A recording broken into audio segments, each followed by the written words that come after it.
ইউনূস সাহেব আজকে সকালে বলেছেন যে আগামী ডিসেম্বর কিংবা জানুয়ারি নাগাদ বাংলাদেশের নির্বাচন অনুষ্ঠিত হবে। আমার তরফ থেকে, আপনাদের তরফ থেকে ইউনূস সাহেবকে একটি ধন্যবাদ।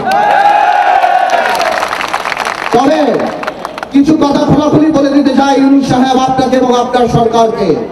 ইদানিংকালে আমরা দেখতে পাচ্ছি আপনার কিছু উপদেষ্টাদের কিছু কথাবার্তায় যে তারা আমাদের প্রতি এমন বিরূপ প্রতিক্রিয়া দেয়, এমন ভাবে কথা বলে, এমনকি মনে হয় যে এই আন্দোলন শুধুমাত্র তাদেরই আন্দোলন।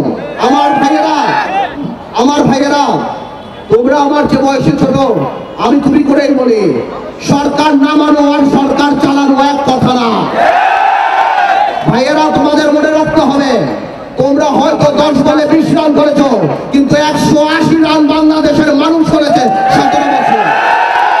তোমাদের এই অশ্রদ্ধা, তোমাদের এই কথা বলার ধরন দেখে আমাদের মনে হয় যে তোমাদের মধ্যে ইচ্ছা, আশা, আকাঙ্ক্ষা জেগেছে যে তোমরা নির্বাচনে করে এই সরকারে থাকবে। আমার কোনো অসুবিধা নাই, তোমরা দল করো, তোমরা নির্বাচন করো, কিন্তু কোন দলকে ক্ষমতায় আনার জন্য নির্বাচনকে কোনোভাবে বিলম্বিত করা যাবে না।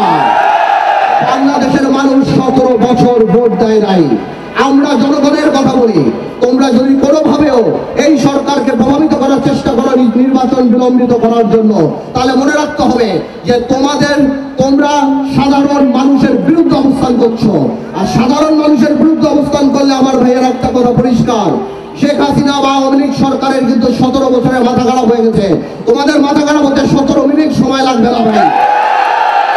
আমরা তোমাদেরকে সহযোগিতা করতে চাই, আমরা উন্নয়নমুখী, নির্বাচনমুখী একটা সংস্কার চাই, যাতে করে মানুষ তার ভোট দিয়ে যেতে পারে। আমরা 17 বছর আওয়ামী দুঃশাসনের কথা ভুলি নাই।